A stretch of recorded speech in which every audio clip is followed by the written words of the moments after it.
Pada waktu Vatikan mendirikan gereja yang besar dengan atap yang luar biasa, dirancang oleh Michelangelo, atapnya yang dome yang kira-kira 40 lebih meter itu. Dan itu yang dengan pilar-pilar dan patung-patung yang di depan, yang dirancang oleh Bernini. Dan saudara-saudara, semua orang paling hebat dipanggil oleh Vatikan, bangun gereja yang besar sekali, tapi kekurangan uang. Bagaimana? Jual tiket. Jual tiket di mana-mana. Jual tiket, beli tiket, ayo uangnya masuk gereja, dosamu diampuni.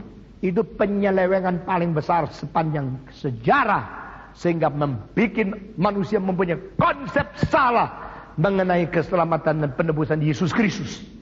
Saudara-saudara, akhirnya Martin Luther yang marah sekali. Ini melawan Alkitab. Ini tidak sesuai dengan firman. Ini ajaran setan. Maka Martin Luther menulis 90 tesis. Yang disebut 90 tesis lebih baik dimengerti 90 butir pikiran yang diambil daripada Alkitab menjadi tantangan melawan ajaran salah daripada Katolik.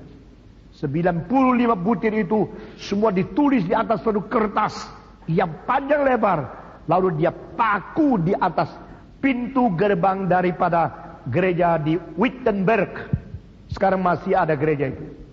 Pada waktu dia memaku ke 95 tesis di situ, yang paling banyak dilawan adalah purgatory, api penyucian, dan yang disebut the treasury of the saints, gudang daripada semua jasa daripada orang suci, dan Maria sebagai salah satu orang di dalam penebus bersama dengan Yesus Kristus, dan pengampunan dosa melalui beli tiket, bayar uang. Semua itu ditulis. Ini semua melawan Alkitab. Dan Martin Luther dengan memaku ke 95 tesis itu memulai reformasi. Mulai membawa manusia kembali kepada firman. Mulai mengajar kebenaran. Dan akhirnya dia dikucilkan dari gereja. Herannya, orang yang setia sama Alkitab dikucilkan dari gereja. Heran. Saya katakan selama 500 ini, hal ini tidak heran. Orang yang makin setia kepada Alkitab makin dibenci oleh banyak gereja. Orang makin memberitakan firman makin dimaki-maki oleh banyak pendeta. Karena terlalu banyak orang yang sudah berkompromi, terlalu banyak orang sudah menyeleweng. Mereka merasa yang menyeleweng yang normal, yang setia yang tidak normal. Saudara-saudara, pada saat itu semua orang ketakutan, saya belum diselamatkan, saya tidak bisa diselamatkan, saya akan dibuang ke neraka, di dalam api penyucian saya tidak bisa tahan, takut. Sehingga surat untuk membebaskan dosa itu bisa laku banyak uang. Ini bukan ajaran Alkitab. Saudara-saudara, kembali kepada ayat ini. Yohanes mengatakan, aku tulis surat ini kepadamu supaya kamu tahu dosamu sudah diampuni, kamu tahu hidup kekal sudah diberikan, kamu tahu kamu tidak akan binasa lagi sampai selama-lamanya. Nah, ini tulisan surat bukan membuat kita sembarangan berbuat dosa karena sudah diselamatkan. Ini akan meneguhkan kepada kita supaya kita mengetahui kita ada pegangan.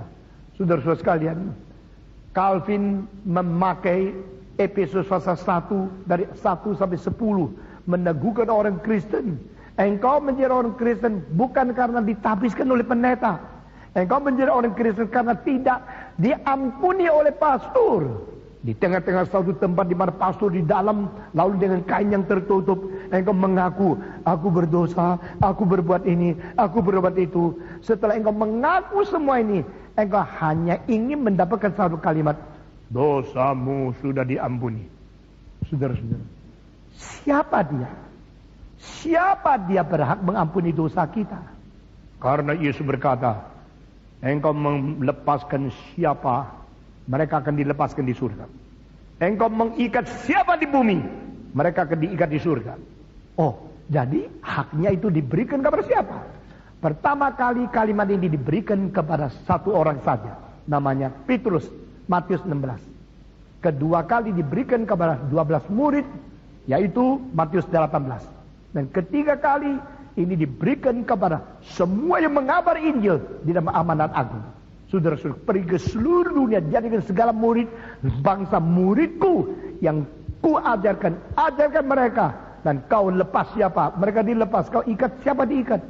Sekarang hak untuk kuasa Injil dimonopoli oleh sekelompok orang yang namanya orang suci di Katolik. Mereka yang simpan di belakang sesuatu box mengatakan, aku mengampuni dosamu. Dan engkau tidak bisa lihat dia bisa lihat kamu. Sebenarnya kalimat itu kalau lebih jujur adalah, bukan dosamu sudah diampuni, tetapi dosamu sudah diketahui. Saudara-saudara, kita minta pengampunan dari Tuhan, bukan dari manusia. Kalau engkau tidak cocok sama dia, meskipun engkau taat kepada Alkitab, engkau dibuang, dikucilkan, mati Luther, keluar, ekskomunikasi. Wah, sok benar ya. Gereja mempunyai kuasa begitu besar. Yang dengar saya, meskipun saya salah, engkau aman. Yang tidak dengar saya, meskipun kau betul, keluar. Itu bukan hamba Tuhan. Itu menjadi bos palsu di dalam gereja. Tuhan mengampuni kita, orang tidak mengampuni. Tuhan memberikan hidup kekal, orang mengusir. Seorang seperti Martin Luther, salahnya apa? Martin Luther setia kepada Alkitab. Martin Luther menyatakan kesalahan gereja. Gereja harus bertobat. Gereja bukan saja tidak bertobat, gereja mengusir orang yang benar.